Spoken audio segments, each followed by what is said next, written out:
We live right now, man. It's going down, excited for the season. You know, we coming off a playoff win.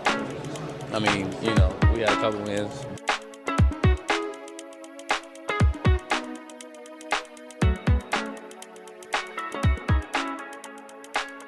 Hello, and welcome to Deer Diaries, a Milwaukee Bucks podcast presented by us, the staff of Brewhoop, episode 200 of this edition of the podcast. I couldn't believe it when I looked at it. The timing could not be any better. My name is Riley Feldman, one of your usual co-hosts.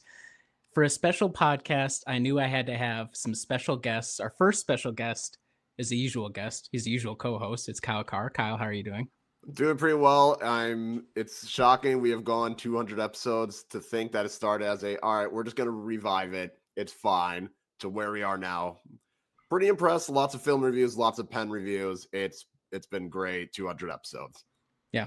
I can't, when I realized it, it's when you put your mind to it, like it's 4+ years. I can only imagine how many years. Yeah, we started, I think, this 18-19 season, I believe. The very first podcast that we did, the main one, was the Dante DiVincenzo draft. So that's if anybody's interested and wants to go all the way back and really dive into the history of the podcast, that's where you can begin.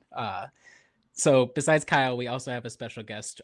Really pleased to have him on. Really pleased that we made the connection. He's able to make the time to join us today. I'm going to, before I say his name, read off a list of accomplishments that is not exhaustive nor comprehensive, but kind of gives you a little bit of a taste about his background. He is a member of the Wisconsin Business Hall of Fame, was the longtime CEO of WEC Energy Group, whose subsidiary We Energies would be well known to Wisconsinites of all stripes. He graduated cum laude with a bachelor's in mass communications from UW-Milwaukee. He has served as a director of the United Performing Arts Fund and has been on the boards of the United Way of Greater Milwaukee and the Medical College of Wisconsin. He is a minority owner of the Milwaukee Bucks.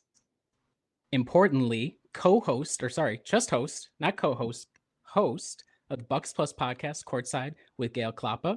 And most importantly for our uses, he's a big sports fan. Gale Klappa. Gale, thank you so much for making the time to join us. How are you doing this afternoon? And is there anything major that I missed in your list of accomplishments that you'd like to circle for everybody? I think you covered it well. And first of all, congratulations on episode number 200. And thanks so much for asking me to join you. It should be a lot of fun. Great. Thank you so much for coming on. I think first question, because there are those who will know you through the podcast, but as listeners of the podcast may not be familiar with your background, another thing I was not able to find, are you originally a Milwaukee guy or a Wisconsin guy? And it's not because you went to UW-Milwaukee, but like the story of Giannis shows that you don't have to be from Wisconsin to be a Milwaukee guy. Are you a Milwaukee guy originally? I'm actually a Wisconsin Rapids guy. Okay.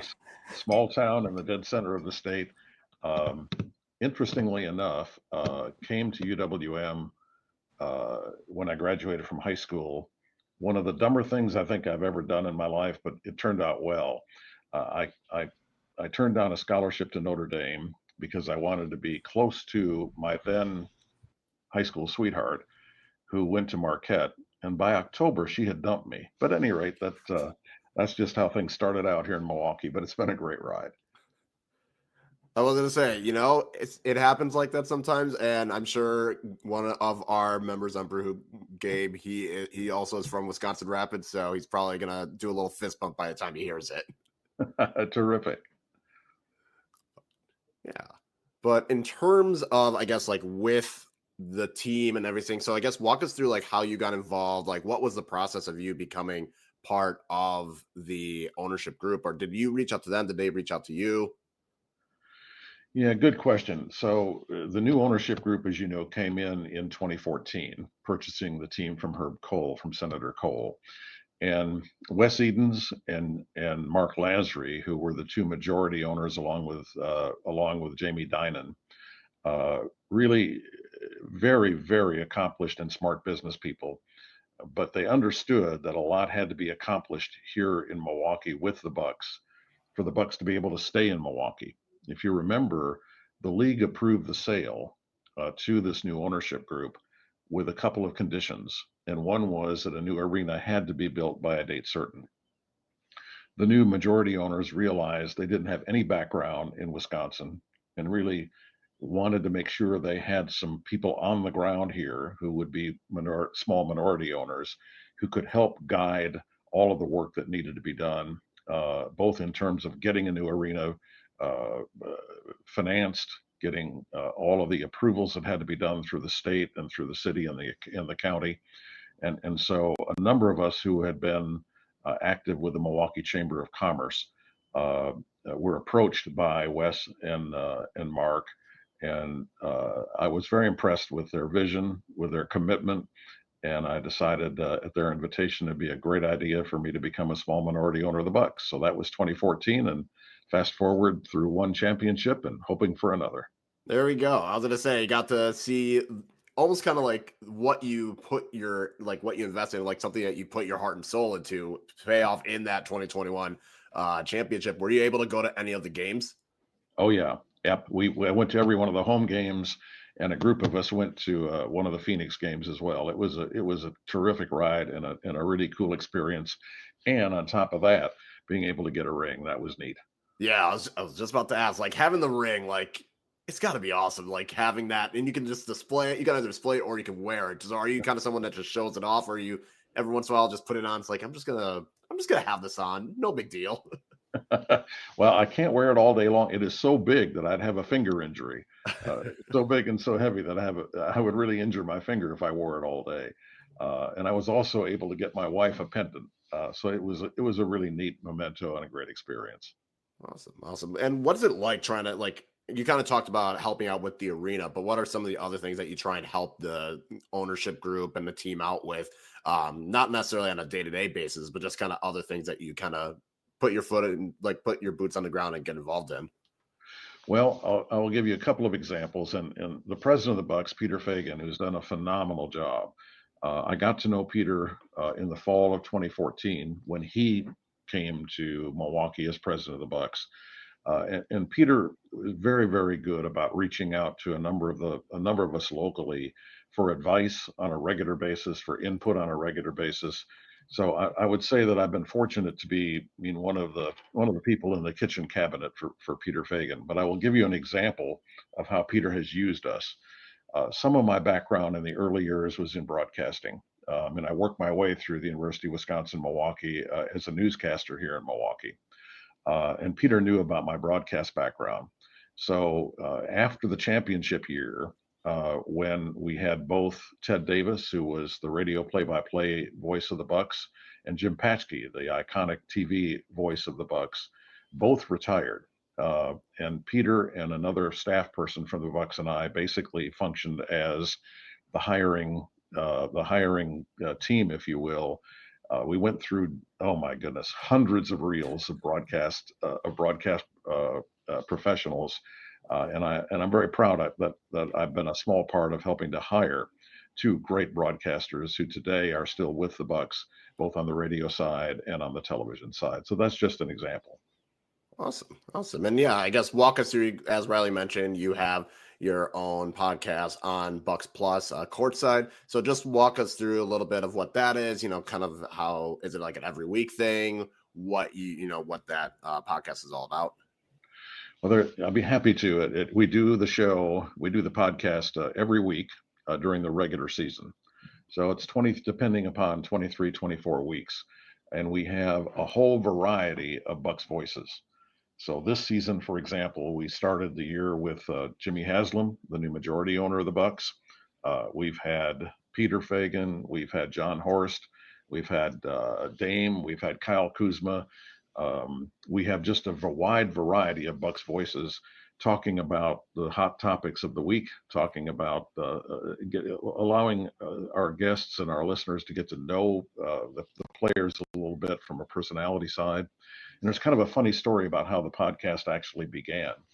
I happened to be sitting in Peter Fagan's office, one day when they were finalizing the contract that became the 5-year contract for Coach Budenholzer.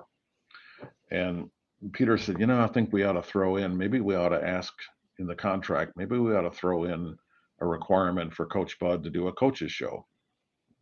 And I said, yeah, I think that'd be a great idea. Probably hard to schedule, but a great idea.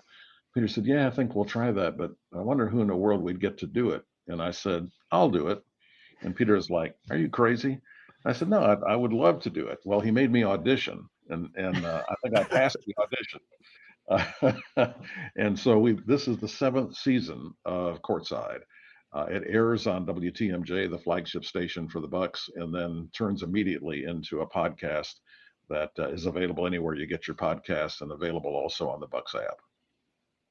Did you always have an interest in sports casting as part of mass communications? Has sports always been something that informed your kind of approach to mass comm in that way? Absolutely, no question about that. And I think, growing up in the Lombardi era with the Green Bay Packers, growing up being quite young when the Milwaukee Braves won the championship in 1957. But then, the era of the Packers, the Bucks doing well in the early 1970s, absolutely were important parts of my formative years and really, really stoked my interest in sports.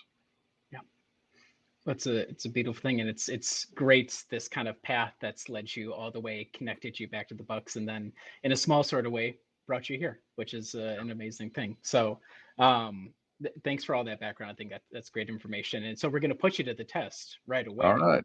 So now the nice parts over, the niceties are through. Now the real meat of the podcast begins. So now I have to work for my dinner. Okay.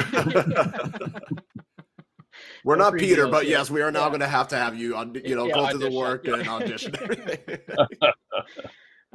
So the Bucks are coming off of a 2-1 week in which they've been on the West Coast on a road trip. They began the week a 93-104 loss to the Golden State Warriors.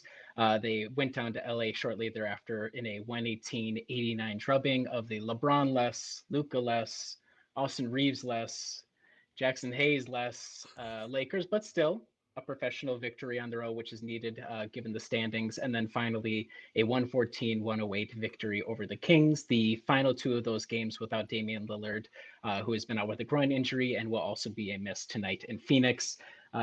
Gale, as the guest, we're going to give you the first crack at this. What about the Milwaukee Bucks did you learn this past week during that 2-1 performance? Well, I think it's a great question. And I think the bottom line is I relearned about the creative brilliance of John Horst, the general manager. You think about what happened in those games, particularly the 2 Bucks wins on the road trip so far. You think about how those victories were achieved. And really, it's in addition to Giannis, who's been the stable superstar, what really pulled the Bucks out and allowed them to win those games was not just Giannis, but it was the talent picked up by John Horst, both in the offseason and at the trade deadline. Gary Trent Jr., Taurean Prince, Kevin Porter, those 3 made the difference in the 2 Bucks wins along with Giannis. And to think about how John Horst was able to bring those people in the case of Gary Trent Jr., for example, at way below what he might have gotten from another team in another market. And the restraints and the constraints that John Horst has had, given where the Bucks stand in the luxury tax, I think it just speaks volumes about his ability to bring in talent to surround Giannis and surround the core, if you will, to help drive the Bucks forward. Yeah, with this, especially the Kings game, I feel like that was the big one where it was looking dicey for the Bucks for a majority of that game, and it kind of seemed like after halftime they was able to get a switch flip. But Gary Trent Jr., who was struggling shooting, hits those 3 threes. That was huge. Kevin Porter Jr. shooting 8 of 10. He was a plus 15. Those 2 in particular coming off the bench to really spark the run, and then you still have Taurean Prince who goes 3 of 4, and even though he's playing as a 2, so he's got to guard faster guards. He's got to do that. They've all been great contributors. And Prince and Gary Trent Jr. have really shot the 3 ball well too, which is very encouraging to see. And one of the biggest reasons, that having it was needed. So it is interesting because especially considering the cap constraints, how Horst was able to put together players that are being very productive. It's encouraging. It's encouraging. And I would say on top of that, so that Kings game, especially the start of the 4th quarter. So the first half, a very uneven performance. Giannis comes out. I think he scored 23 by himself in the third quarter. So it was a team performance, but ultimately the third quarter was Giannis's, and they brought it, I want to say it was within 5. So he hadn't even been able to completely reduce the deficit, but got it within striking distance. And you have that, you think Bucks need to survive 4 minutes without Giannis because he just played an entire third quarter and scored 23 points. And you're nervous because you're like, are these guys going to be able to do it without Damian? I mean, that's just the challenge is thrown. And the guys responded. I think Giannis only checked in with 4.5 minutes left, and the Bucks had gone ahead without Giannis, without Dame, to take the lead and cement it and finish it off at the end, which is a testament to those guys. And like you're saying, I think we appreciate, in particular, the Kevin Porter Jr. trade because he was a guy who had a role with the Clippers, but it wasn't really clear what his fit was going to be long term. I know a little bit of the talk after the fact was that the Bucks had eyes on him previously, and they brought him in, and to get him and then carve out this role for him, which I think is maybe one of the most interesting rotation questions as we head into the playoffs, is where he fits in with his minute allocation. But that's a guy who has bailed the team out on like 4 separate occasions already since the trade deadline through just sheer shot making and playmaking, which is not something that I think it was in his talents because he had that role a little bit with the Rockets in particular and a little bit during his Cavs stint. But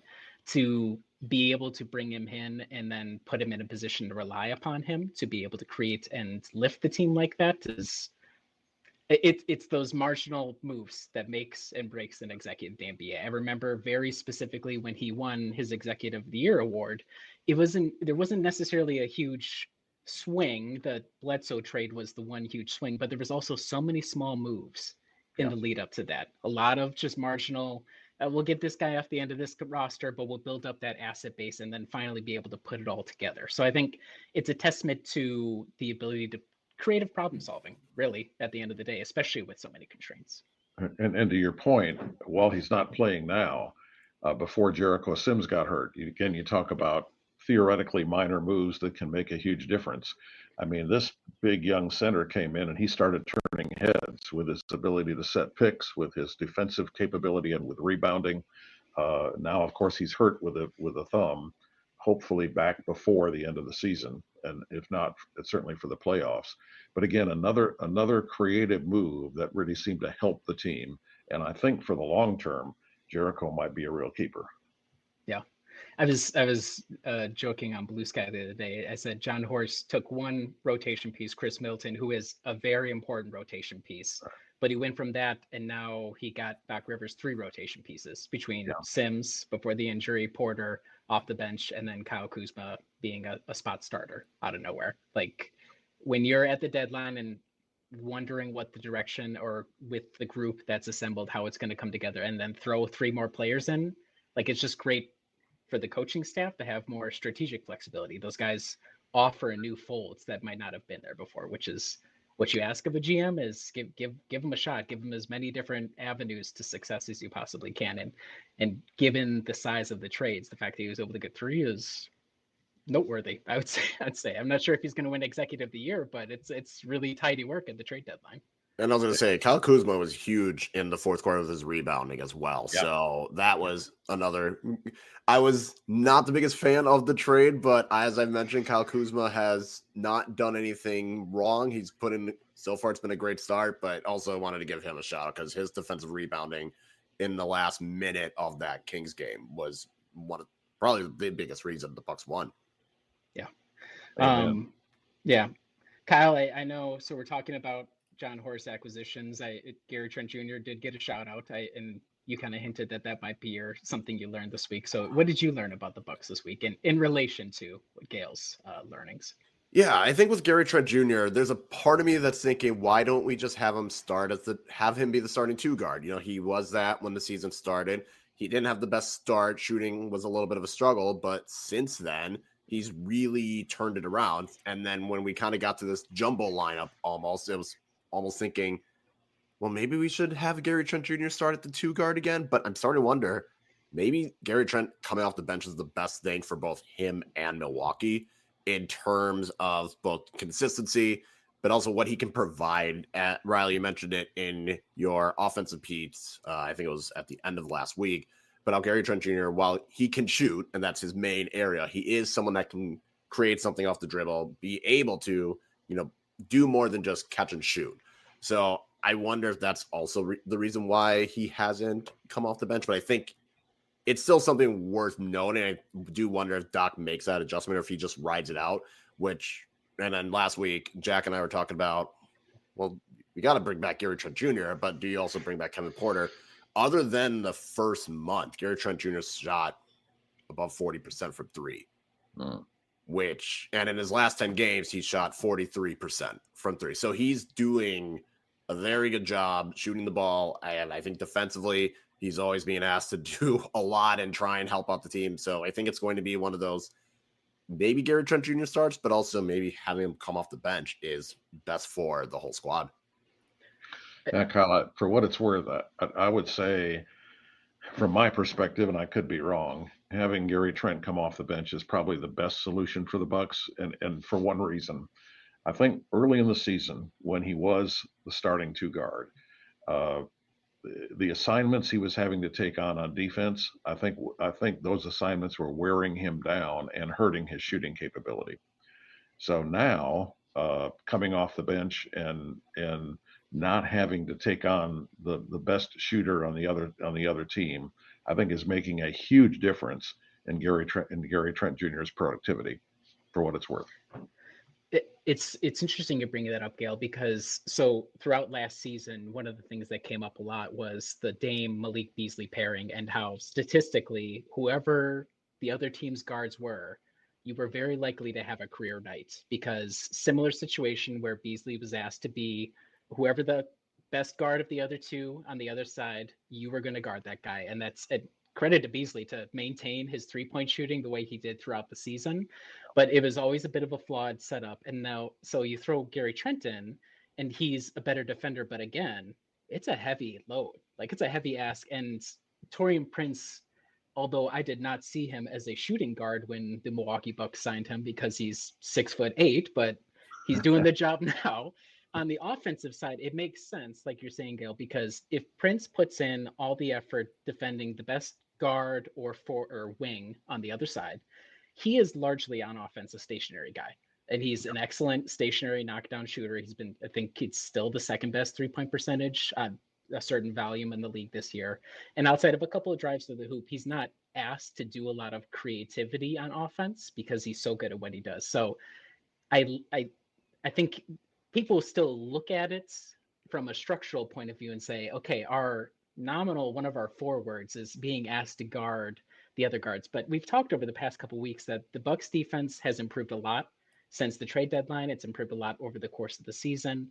Part of that is not that Prince stands in and shuts down every shooting guard that he guards, but he's good enough and long enough to be able to buy the rest of the team defense time to make the entire thing cohesive. And so what do you lose if you throw Gary Trent back out there and say, okay, now you're going to do that? And Prince can still guard like great wings and things like that, but it's probably more useful just to say, whoever the hardest assignment is, Taurean, you're going to be the first guy. And then in these, especially late game units, which I'll talk about in my learned, to have the offensive creativity and the shot making of Gary Trent Jr. late is so important that you don't really want to wear him down early on the defensive side. So I think it's a very fine balance. And I think one of the great questions that we have going into the playoffs is that guard rotation in particular, which is so interesting because Dame is going to play so many minutes in the playoffs, but there's still got to be other guys next to him. And between Trent, AJ Green, Kevin Porter Jr., Ryan Rollins, even in a marginal role, like that's a lot of different options, and finding the right balance between those guys is going to be critical to the team's success. So I'm just curious, any thoughts off of that? Because I think you're right, Gale, that conceptually it all makes sense. It's finding the right kind of fits as you go throughout a game and throughout a series that's going to kind of make or break things. Well, one thought, and I think you're making a really good point about the levers that Doc will have in the playoffs. It wouldn't surprise me if Dame plays 44 or 45 minutes in the playoffs. That's a big lever, and it's a good lever to pull. If you got it. Yeah. I think the emergence from last season to this of AJ Green's defensive capability is giving the Bucks coaching staff a different opportunity. And as you know, AJ Green is like, he's like, he's like a killer in terms of his abilities to get off a quick 3-point shot from almost anywhere. So I think if you combine that, and it wouldn't surprise me also if Ryan Rollins saw some more time, because he's a catalyst and he's really good on defense as well. So there are options there along with Kevin Porter Jr. that we just didn't have last year, if you will. Yeah. Kyle's the world's biggest AJ Green fan. So you're in good company when you're speaking well. Just because I got a jersey of his for my birthday just last week, I was a fan before, but I was going to say Doc's gonna have a headache in terms of what he does with the bench, because I don't know how deep he's gonna go. And Riley, we still got to do our 8-man rotation before the playoffs, but they'll be interesting to see. Yeah. It's this interesting, so I'll just plug my article series now. I did just do 3 pretty big articles, so fair warning before you go in, but 3 pieces over on Brewhoop. First one was about the shot diet the team takes. The second, breaking down the player archetypes really and the rotations. And the third one was film analysis. So it's just so interesting. At the start of the season, I was I wouldn't say obsessed, but I think it's easy to think about the big rotation as so critical to how the team plays on both sides for obvious reasons. But the more I think about it, it's really going to be pushing and pulling to find who's going to be the best running mate next to Dame in particular, because Ryan Rollins he's started the past 2 games in large part because I think from the outside looking in, it looks like Doc wants to try and maintain everybody else kind of in their positions of what they will be doing once the playoffs get here and rotation wise. So Rollins is the best position to be like the backup point guard. But if Dame's playing 45 minutes, that leaves only a little bit of time. Kevin Porter Jr. has been deputized as essentially like a point scoring guard, combo guard in his stint with the Bucks. Gary Trent Jr., like we just said, great shooter, can do a little bit off the dribble. Defender, and then AJ Green, who great shooter, has been a little iffy as of late, but it's just kind of the nature of shooters, and then what you get defensively. So it's just, there are minutes to go around. I'm just, one of the sub themes of any series that the Bucks get in is going to be, okay, who gets the first nods in the first game? What happens there? Where's the allocation from there? Because realistically, Doc's going to have 4 viable options to run next to Dame, or run instead of Dame for a couple minutes. So I'm just very, very curious about that. But I think it's a good point, Kyle. And, that's the Kevin Porter Jr. acquisition, like Gale's point, that's another viable guard. And a guy who's very different from the rest of them because he's a lot bigger than the rest of them. He has a lot of experience being that first option, trying to get him to fit in. So it's why the team's so interesting to watch, because there's just so many pieces that we didn't have before, kind of puzzles to kind of put together. Like you said, Gale, last season, it was Dame and Malik. And when Dame got injured, it said, okay, Chris, go out there and try and save us. Do what you can to try and save us. And Chris gave it his all. But now you have more options where you're not as reliant to say, okay, Dame is struggling. Now we don't really have the next option, as it were. So it'd be very interesting to see how it all kind of works out. It really will. I'm wondering, just out loud, and it'd be interesting to get both of your views on this. I'm wondering if there won't be a set rotation in the playoffs. Mm-hmm. If you think about, let's just take Kevin Porter Jr. for example. One of his skill sets, he's quick, he's fast, he's big enough to be a really good defender. Against teams that are young, athletic, run and gun type teams, he might merit more minutes, if you will. I'm wondering if we won't see a bit of a rotation by committee, depending upon what type of team we're facing in the playoffs. Yeah, I kind of thought about that last week. It was mainly about Bobby Portis, just because it was more of against a team like Orlando, which has so much length defensively to counter Milwaukee. Do you go with someone that can more stretch the floor, force them out, and that can allow more passing lanes and driving lanes for the Bucks? Or, if they play Indiana, they're going to want to play a lot more fast pace. but that could be something where a larger lineup Milwaukee could take advantage of. Or if they played, New York, how do you approach that? With having Karl Anthony Towns out there who is able to stretch the floor. So I think it is going to be matchup dependent, just because how you guard against the Knicks is not going to be the same as how you guard against the Pacers or the Magic or even the Pistons. So I do think there'll be some players that might see less, kind of in the title winning season. We didn't see Bobby at all during the Nets series, but then for the Hawks and the NBA Finals, he was vital. It's an interesting question. It would make my job easier to answer if Doc wasn't giving minutes to literally everybody. And so I can say they right now they all have a place in the rotation. I agree that what I would expect in game one of any series, regardless of who the first round opponent is, we'll probably see a very similar minute allocation to what we're getting now, just as this almost like a boxing match, which is what playoff series end up being, where you're just kind of feeling each other out, seeing, okay, is this overall strategic direction of ours working? Is it not? And then you tweak the minutes from there.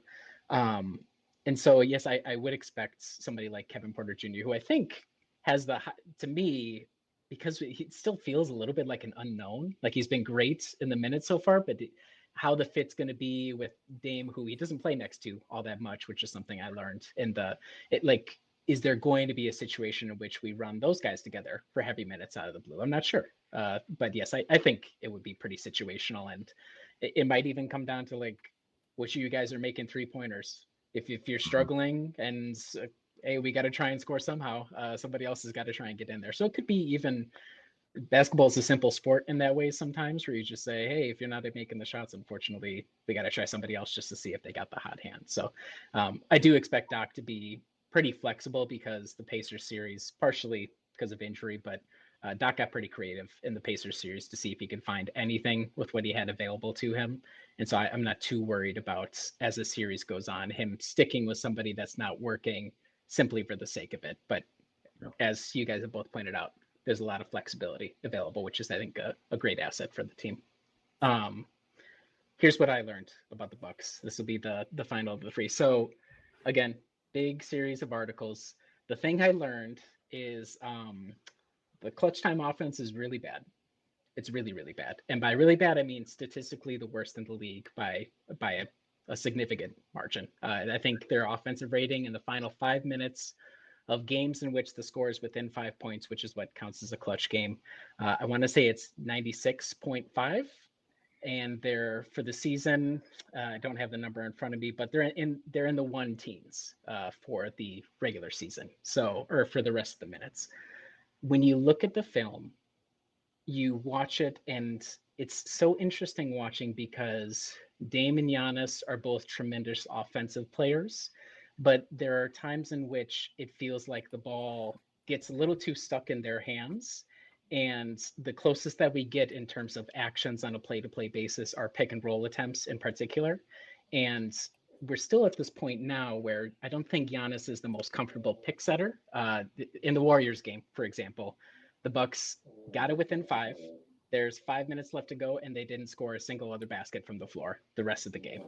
That's with pretty much all their options available to them. And watching the film, there are so many times where Giannis goes over to start the set with a pick and roll, and he's like positioning himself where if Dame was to accept the pick, Dame would have to kind of almost bounce a little bit next to the sideline and hope Draymond Green doesn't force him out of bounds, for example. So there's this 2-speed weird kind of connection between those guys.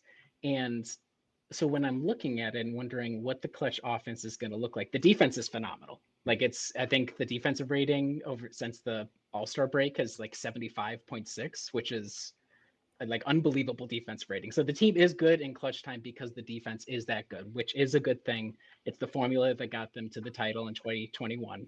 So it's something they can replicate. But in order to get that clutch time offense to the next level, I wonder if you need to rely upon guys like Gary Trent Jr., like Kevin Porter Jr., who can do a little bit more off ball, might be viable options that you can not necessarily run sets for them, but are good at recognizing the play as it's going to give Dame and Giannis outs as they go at the basket, for example. So what I learned is that, and I already knew this, but I confirmed that the clutch time offense is really tough.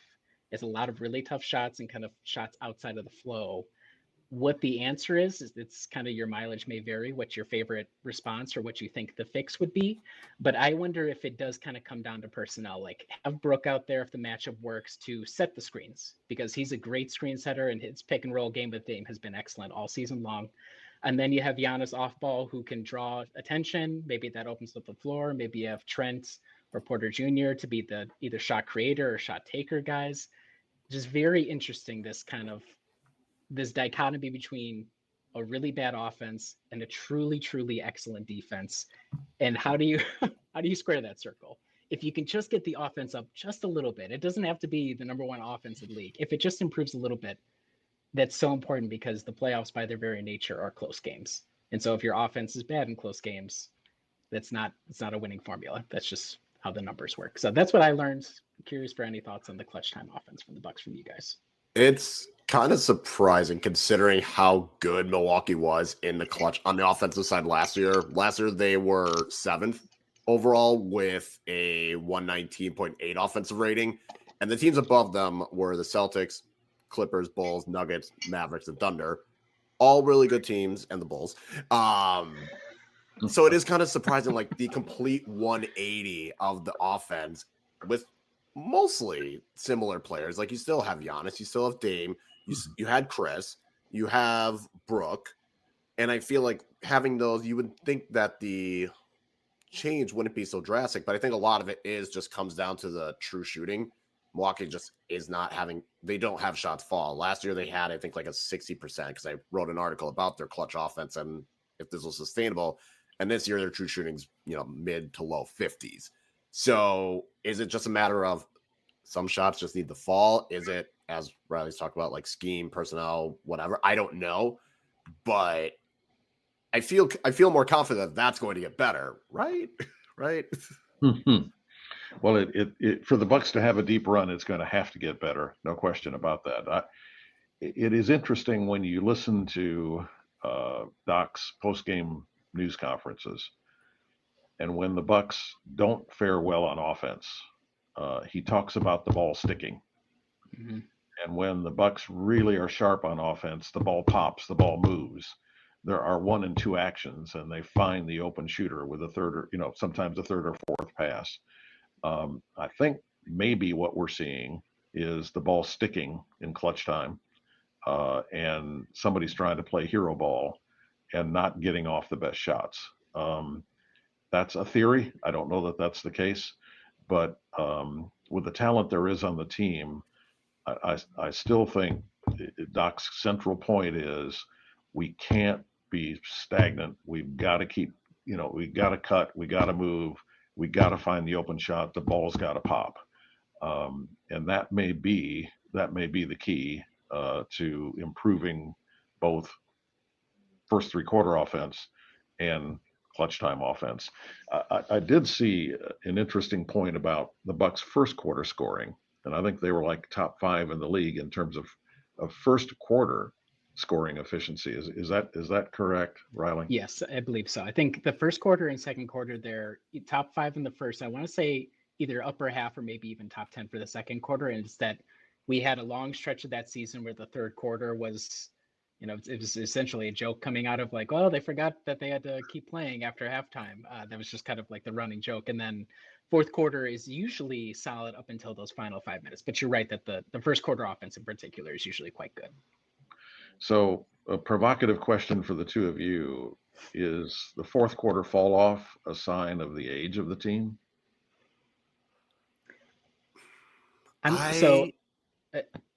Here's what I'll say, because I don't go back and rewatch the film a lot, but I watched each of the past 5 or 6 games. And to me, it's not so much age. If you want to say it's age, the only thing that I would really point to is that Dame isn't as adept at just creating his own shot by himself completely. That's the only area, because a lot of the sets that the Bucks run, they do not go through Giannis. So it's very obvious they say Dame's going to be the guy, which makes sense to me. But a lot of it is Dame's going to be the guy, and we're going to see if he can beat somebody off the dribble. And he can be successful at it still. But in the instances where he doesn't, he gets jammed up into really tough spots where he's forced to take a really tough floater, a really hard stop pop, fade away, or even he's perpendicular to the hoop sometimes when he's taking the shots. And so if I was to say age, it's really only because they're not working as collectively to try and free Dame up. They're trying to, I think, almost say, clear as much space for him as possible, let him beat his guy, and then be that second option. Give him two options. One, he can go and attack himself, or two, he will find somebody else for the shot, or maybe Giannis off of a roll, for example. So that's really all I would say in terms of age. I don't, Dame is playing a lot of minutes, and he seems to be hanging in there. I know he's gotten off the past couple of nights, but for the most part, he's playing as many minutes as anybody and seems to be hanging in there. So I really don't think it's an age thing. I think it's an execution thing, in my opinion. Yeah, the only reason why I wasn't sure about the age thing is the other player. Like, yes, you saw Brooke, pretty up there in age. Dame getting up there in age. Giannis, not up there in age, but a lot of mileage just from his whole career. But then when I think about some of the other players that get plugged in, Kyle Kuzma is still relatively young. Taurean Prince is, I'm saying young, but they've been in the league for a while. I feel like AJ Green's the only one that hasn't, and Kevin Porter Jr., who haven't had much experience or many years in the league. But I think that's why I haven't gone that route, just because the other players, Kevin Porter Jr., AJ Green, Gary Trent Jr., Taurean Prince, Kyle Kuzma, they're still young enough. And I think that's one of the biggest reasons why the defense is so much better, is there's a little bit more athleticism. So I honestly think it comes down to just teams focus more on stopping Giannis and stopping Dame. And then because of that, if Dame can't get his shots going, if he can't get passes for everyone else, then that's kind of where the offense stagnates. Makes sense. Same provocative question to you, Gale. You're the one who opened it. We have to turn it on you. I've heard the criticism, as we all have, which is why I brought it up. Like you, I'm not certain that it's an age issue at all. I do think that with the moves that the team made at the trade deadline, I remember a conversation on the Courtside podcast with Doc, who said we got bigger, we got younger, we got more athletic, and with Kyle Kuzma's speed, we have two players now who can really, really get out and run in transition, both Giannis and Kuzma. So I think a better transition game with the moves that were made, we might be able to see some, particularly in the playoffs, we might be able to see some real change in those fourth quarter statistics. It's interesting. So when I did the exercise, I looked at the shot types, and the Bucks get out on the break in transition. I think they're 23rd in terms of the league of how often they go to it. So they do it at a bottom third rate. Now that was over the course of the entire season. It didn't look since Kuzma showed up, but not only that, but they're not particularly good. I think they're about bang average in terms of efficiency in doing that. So it's so interesting. You have Giannis, who is one of the great transition players of all time. You have Kuzma, who the other night against the Kings, he flashed it. Porter Jr. flashed it too, where he all of a sudden out of the inbounds, he's up the court. He's ready to go for the offensive possession. And I think there's still an adjustment happening across the roster, because I remember very specifically Porter running it up the court. He got into position and then just seemed like the rest of the team around him wasn't expecting him to run it up the court.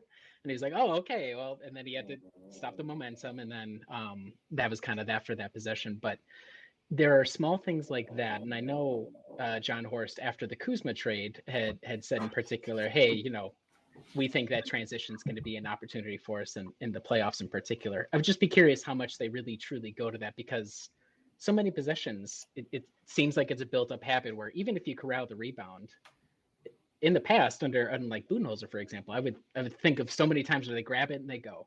Grab it, give it to Giannis, go. And that just doesn't happen nearly as much as it used to. So if they're going to use that, I think it's a viable option. And I think it would be something to keep opposing defenses off kilter a little bit. We just got to see it actually in practice. And I think it's a mindset shift for guys too, if they've been kind of going a bit slower as the season's gone on too.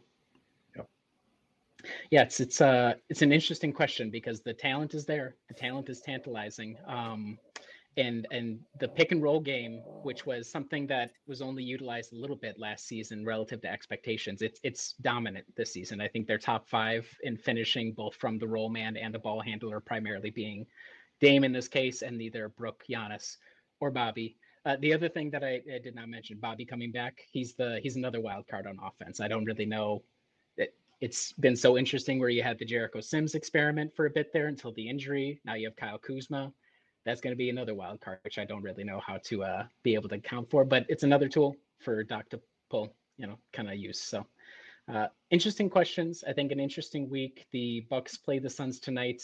Dame out again, but like Gale's saying, we have the rest of the crew. Giannis will be out there. It'll be interesting to see how they put things together this evening. Any other thoughts from you guys from the past week of play, or Gale, since this is your first time on the podcast? Any wider thoughts about the Bucks? Anything you guys want to get off your chest before we move to miscellaneous? No, it'll just be intriguing. This will be the very first time that the Milwaukee Bucks will face a Mike Budenholzer coach team since the change of head coaches. So yep. It'll be an interesting little experiment. And I noticed that in his post-game press conference after the Suns beat the Cavaliers, he was asked about the emotion of facing the Bucks for the first time as a head coach with a different team, and he basically said, "I'm just going to enjoy tonight." He refused to engage in the discussion. So it'll be interesting to see how all that works out. And of course, we have Darvin Ham, his trusted assistant for a number of years, the top assistant with the Bucks. So there'll be some interesting emotions running tonight in Phoenix. I'm kind of hoping that we get some of the greatest hits from the finals series. Remember the guy who was counting the money in the stands during the free throw routine? I hope they bring out all the stars from the finals comes out, because this was the location of some of the greatest moments in recent Bucks history happened. I'm going to guess with Phoenix losing that finals, I don't think he's come back since. I think they probably exiled him because this was your fault.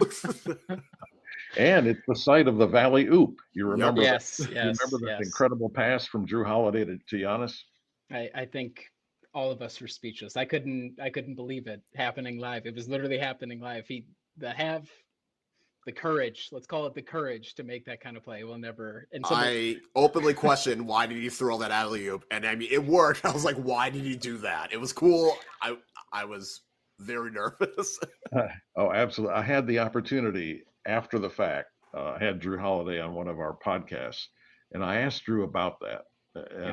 And I said, in a nice way, what motivated you to do that?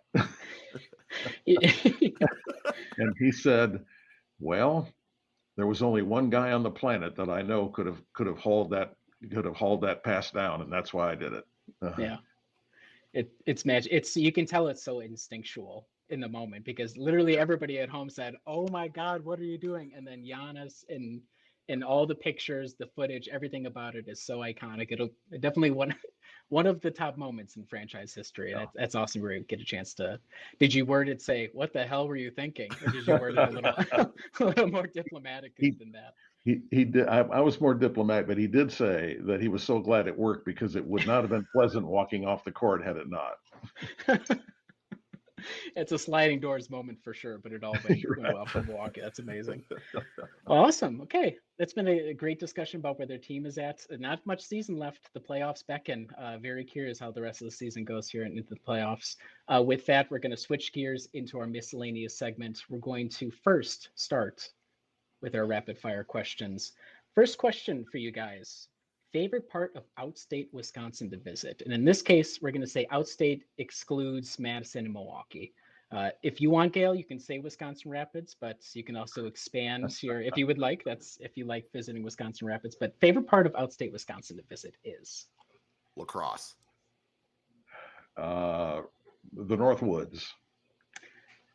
Lacrosse is my favorite second level city in Wisconsin, but my family has ties to Rhinelander, so I enjoy spending time in the Northwoods as well, would be my answer for that. Well, Lacrosse, amazing city pretty much year round, so strong vote for both of them. Okay. This is a question, we're going to test Gale's Panthers NBA knowledge here. So who was the last Panther drafted to the NBA before Patrick Baldwin Jr.? I will give you a year. It was 1991. And he was drafted by the Nets. Do I get a lifeline? I am totally stumped. I'm not sure if Kyle has much Panthers knowledge either, so it's okay. The answer here is Von McDade. He was drafted 53rd overall. There were three other Panthers who have been drafted to the NBA. It looks like Larry Pikes in 1977, Vance Tyree in 1971, and then Ron DeBilius in 1961. So 5 Panthers have made it to the NBA, Patrick Belton Jr. being the latest one. So just wanted to test Gale's Panthers ball knowledge. If You found me lacking. I was gonna say I would have all the guesses in the world. I don't think I would have gotten it. What year was it? And maybe this is a fever dream. What year was it where the Panthers made kind of a run in the NCAA tournament, right? 2005. 2005. Okay. And Bruce Pearl was the head coach here. Okay. Yes. Was it a Sweet 16 run or? Yep. I can't remember. Okay. Yep. It was a Sweet 16 run. Yep. Yes, I remember being at my family's in Chicagoland watching the games. Be like, I can't believe UWM is making this, and then I'm sure everybody else, only losing to the runners up in Illinois. And now Bruce Pearl may have another Sweet 16 run. Probably will. Wherever he goes, success follows. He's a great college coach, so it's great that the Panthers are able to be part of that story. Okay, next question. The last piece of media you really enjoyed and recommend to others. This could be a podcast, a movie, album, book, something that you've read, listened to, watched in the recent past that you would recommend to somebody else. Episode 199 of Deer Diaries. Yes. I'm gonna go Severance. It's a phenomenal TV show. It's on Apple TV. That's one of those shows where it's like, do I really want to pay for another streaming thing? And with Apple TV, yes, I would absolutely do it because season 2 was fantastic. We just had the season finale. Highly recommend Severance. Gale is a savvy podcast guest with that response, and one of our favorite podcast co-hosts because of that response. My answer would be the podcast Book Fair, BOOKFARE. 2 women from the Midwest clearly have a deep and abiding, loving friendship for one another since they were kids, and they meet once a month to talk about books they're reading, and they're very charming. And usually, I'm not a huge fan of book podcasts for any number of reasons, but they really hit the nail on the head. So Book Fair would be my recommendation if you're looking for a book podcast to listen to. Gale, anything else besides episode 199 of Deer Diaries, even though that's a very good answer? I think we'll leave it at that. Okay. Perfect. These final 2 questions are for you, Gale. This is around Courtside. One, and you could say first among equals if you like, but your favorite interview that you've done so far on the Courtside podcast. Oh gosh. And just so you know, all your guests are listening, so they will be putting a lot of weight on what your answer is here. I will give you 2, and they're both from this season. This past week's podcast was actually with Ernie Johnson Jr., obviously the iconic host of Inside the NBA. Ernie is going to be inducted into the Wisconsin Athletic Hall of Fame this summer. And I had the opportunity to sit down with him virtually for a half hour for the podcast last week. I thought it was just a terrific interview. Class guy, articulate, thoughtful, tremendous insight. I just thought it was just a compelling interview. And then the other from a couple of weeks ago was actually Brooke Lopez, the Bucks' iconic center. Just hearing his perspective on how the defense for the Bucks has changed, how his life has changed now that he's married and has a little one. I thought it was just an engaging interview from start to finish. We can. They're both. Yeah, go ahead. I'm sorry. And then Doc Rivers is always a great interview. One of the things I found about Doc is he is so open, and so transparent, and he will give you nuggets and he will give you insight as he thinks about answering your question. I just find the ability, and we have him on once a month, the ability to talk to Doc and get his insight, always learn something, and he's so congenial. I mean, Doc never met somebody he didn't like. I mean, he's just a terrific guy. Watch him during games. I mean, he'll be joking with the ref. He'll be talking to one of his former players on the other team. It's just amazing to see how widely respected he is. and how much how much demeanor he has and respect he has on the court. It's all those answers are great. I also think it's so interesting with this Bucks team how many guys are either sons of Milwaukee or Milwaukee adjacent. So Doc, obviously Marquette, Ernie Johnson, Milwaukee. Giannis is his own way is a son of Milwaukee. Brooke has been here long enough at this point where he's pretty much a son of Milwaukee. So many of the guys, and it's a testament to the Kevin Porter organization. Jr. drafted by Milwaukee, quote unquote, drafted. Yep. Right. Former Buck draft pick. So I think it's so interesting that you have, and Bobby Portis, yet another guy, where the team has done a great job getting guys in and endearing them to the city. And they've credited them as well. A lot of those guys have also thrown themselves at the city, which is a great thing to see as a Bucks fan, because it wasn't always as positive as an atmosphere as it is. So that's great that it also comes through in the interviews as well. Amen. Final question for you. Who's your dream guest? You can have anybody, past, present. If you could bring in anybody from the basketball world onto Courtside, who would it Charles be? Barkley. Okay. Ooh. You already got a foot in the door. You got his running mate on the podcast. So you're just a skip away, really. Just because Charles is such a character and says anything at any time, I think he'd be a great guest. We're actually working on trying to get him for next season. Okay. Awesome. Well, I hope you're able to land it. That's a good. He's a great listen everywhere he's at. So, and it does not matter the podcast that he's on or whatever interview. Yes, he's always a great interview. So, and he loves talking about the Bucks. So I'd love to hear his thoughts on it. Okay, we're going to debut this segment now. This is special. Every guest, every co-host that comes on this podcast, they're not required, but they are strongly encouraged to have a miscellaneous segment of their own. We're happy to be debuting Gallivanting with Gale. Gale, one of your interests, one of your hobbies, I've been informed, is traveling. We have a couple of other hosts who enjoy travel as well. So we're going to open up this segment to you to share with us a recent trip you've been on, places you've been, places you like to go. Let's go gallivanting with Gale. Take it away. All right, rock and roll. Well, we did have a very special experience in early February, so the question's very timely, Riley. I took my wife. This was kind of a anniversary, birthday, Valentine's Day special trip. But we traveled to Maui in early February. We had been to Oahu a number of years ago. Maui is different than Oahu. First of all, much less commercial.